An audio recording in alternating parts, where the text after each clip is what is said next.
کیوں لائے؟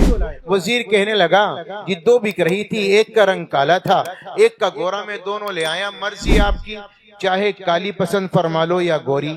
بادشاہ نے ایک نظر گوری کو دیکھا، ایک نظر کالی کو دیکھا، فیصلہ کوئی کیا نہیں تھا۔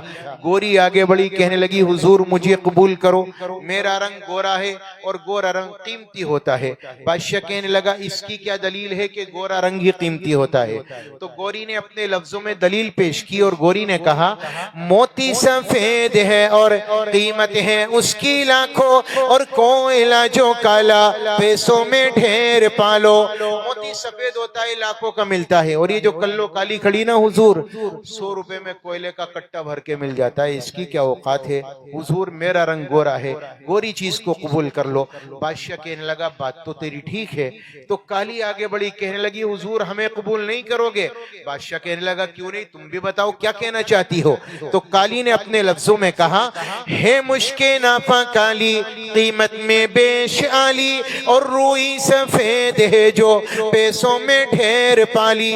حضور مشک نافع کالی ہوتی ہے 60-70 ہزار روپے تولا، اور یہ جو سفیدہ کھڑی ہے نا یہ روئی کی طرح سفید ہے، 2000 روپے میں ڈبل بیڈ کا ڈبل لحاف آ رہا ہے روئی کا۔ مفتی صاحب امام صاحب آرام سے 4 بچوں کے ساتھ سوئیں گے، کوئی کمی نہیں پڑے گی۔ بادشاہ بہت سے کہنے لگی حضور ہم تو تولوں میں بکنے والی ہے اور یہ دھڑیوں میں اور کونٹلوں میں بکنے والی ہے، اس کی کیا اوقات ہے؟ روئی کی کیا اوقات ہوتی ہے؟ بادشاہ کہنے لگا بات تیری بھی ٹھیک ہے۔ تو گوری پھر آگے بڑھی، کہنے لگی حضور آپ نے قرآن نہیں پڑھا؟ اللہ نے قرآن میں فرمایا یوم تبیض وجوہ وتسود وجوہ، قیامت میں نیک لوگوں کے چہرے سفید ہوں گے اور جو بد لوگ ہوں گے ان کے چہرے کالے پڑ جائیں گے۔ تو گوری نے اپنے لفظوں میں کہا اللہ کے نیک بندوں کے منہ سفید ہوں گے اور دوزخی جو ہوں گے منہ ہوں گے ان کے کالے۔ تو کالی نے کہا حضور آنکھوں کی کالی پتلی ہے نور کا وہ چشمہ، اور آنکھ کی سفیدی ہے نور سے وہ خالی۔ حضور آنکھوں کی کالی پتلی سے نظر آتا ہے، اگر کالا ٹیوا پھوڑ دو سفیدی بیکار ہے، کسی کام کی نہیں ہے۔ بادشاہ بولا بات تیری بھی ٹھیک ہے۔ تو گوری پھر آگے بڑی، کہنے لگی حضور آپ نے قرآن نہیں دیکھا؟ کاغذ سارے سفید چٹے گورے۔ تو گوری کہنے لگی کاغذ سفید ہیں سب قرآن پاک والے۔ تو کالی جلدی سے اٹھ کر بولی حضور ان پہ جو لکھے ہیں قرآن کے حرف کالے، کاغذ ہی سفید ہے لکھا ہوا کالا ہی ہے۔ تو گوری نے کہا جس دن نبی پیدا ہوئے وہ دن بڑا منور تھا۔ گوری کہنے لگی میلاد کا جو دن ہے وہ روشن بالیقین ہے۔ تو کالی نے کہا حضور کیا ہوا؟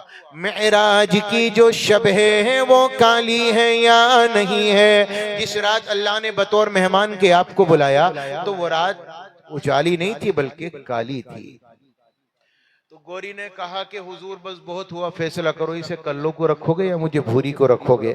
تو گوری کہنے لگی انصاف کیجئے گا کچھ سوچئے گا پیارے، انصاف کیجئے گا کچھ سوچئے گا پیارے، سورج سفید روشن تارے سفید سارے۔ کالی نے کہا میں بھی تیار ہوں، فیصلہ کر دو۔ کالی کہنے لگی ہاں سوچئے گا آقا ہے آپ عقل والے، ہاں سوچئے گا آقا ہے آپ عقل والے، کعبے کا غلاف کالا حضرت بلال کالے۔ گوری نے کہا نبی کا چہرہ بڑا منور تھا۔ گوری کہنے لگی روخ مصطفیٰ ہے روشن دانتوں میں ہے اجالا۔ تو کالی نے جلدی سے کہا حضور زلفیں ان کی کالی کملی کا رنگ کالا۔ بادشاہ کہنے لگا کلو تو بھی چپ ہو جا اور بھوری تو بھی خاموش ہو جا۔ وزیر سے کہا ایک بات تو بتا، باندیا لینے گیا تھا یا کتب خانہ اٹھانے گیا تھا؟ اتنا علم ہے ان پر، ایسی دو کیا بازار میں تجھے 100 بھی ملے لے آ، ہم اپنے دربار میں قبول کریں گے۔ یہ ان کے علم کا حال تھا۔ اللہ